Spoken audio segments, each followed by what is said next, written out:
അപ്പോൾ മുട്ടത്തോരൻ ഉണ്ടാകാൻ വേണ്ടിയിട്ട് നമ്മളൊരു ചീനച്ചട്ടി അടുപ്പത്ത് വെച്ച് കൊടുത്തിട്ടുണ്ട്. ചീനച്ചട്ടിയിലേക്ക് നമുക്ക് ഒരു 1.5 ടേബിൾ സ്പൂൺ വെളിച്ചെണ്ണ ഒഴിച്ച് കൊടുക്കാം.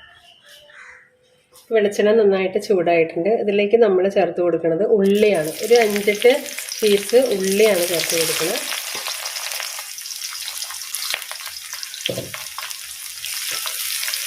ഉള്ളി നന്നായിട്ട് മൊരിഞ്ഞ് വരണം.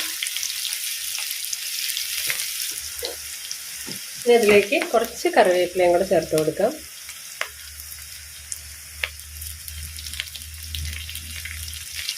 ആവശ്യത്തിന് ഉപ്പും കൂടെ ചേർത്ത് കൊടുക്കാം.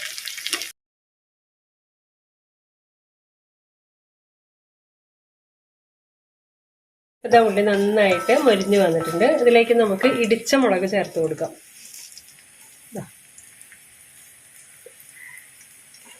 1 ടീസ്പൂൺ ഇടിച്ച മുളക് ചേർത്ത് കൊടുത്തിട്ടുണ്ട്. നന്നായിട്ടൊന്ന് മൊരിഞ്ഞ് വരട്ടെ.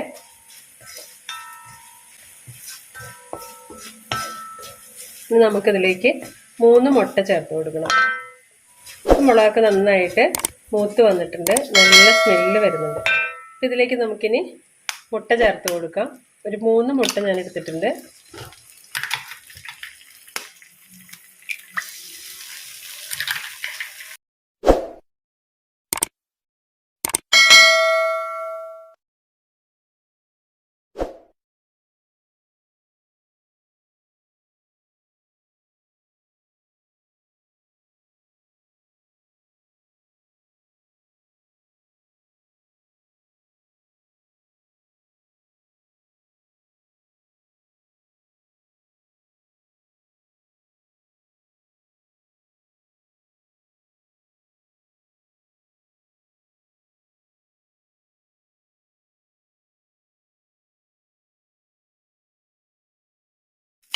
അപ്പം മുട്ടയൊക്കെ നന്നായിട്ട് ഫ്രൈ ആയിട്ടുണ്ട്. ഇത് മതിയാവും. ഇനി നമുക്ക് ഫ്ലെയിം ഓഫ് ചെയ്ത് കൊടുക്കാം. അപ്പം ഇത്രയേ ഉള്ളൂ നമ്മുടെ മുട്ടത്തോരൻ. ഇതിൽ വേണമെങ്കിൽ നമുക്ക് നാളികേരമൊക്കെ ചേർത്ത് കൊടുക്കാം. പക്ഷെ ഇതിങ്ങനെ തന്നെ കഴിക്കാനാണ് ടേസ്റ്റ്. ഇത് നമ്മുടെ ചോറിൻ്റെ കൂടെയൊക്കെ നല്ല ടേസ്റ്റാണ്. വേറെ കറികളൊന്നും വേണ്ട. ഇത് മാത്രം മതി ഊണ് കഴിക്കാനായിട്ട്.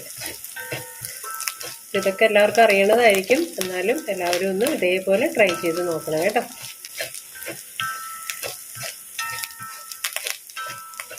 സാധാരണ നമ്മൾ ഓംലേറ്റ് ഉണ്ടാക്കണേക്കാളുമൊക്കെ വളരെ ടേസ്റ്റിയാണ്. വളരെ സിമ്പിളാണ്. ഒരു 3 മിനിറ്റ് കൊണ്ട് തന്നെ നമുക്കിത് റെഡിയാക്കി എടുക്കാം. അപ്പോൾ ഇത്രയേ ഉള്ളൂ. നമ്മൾ ഫ്ലെയിം ഓഫ് ചെയ്ത് കൊടുക്കുകയാണ്.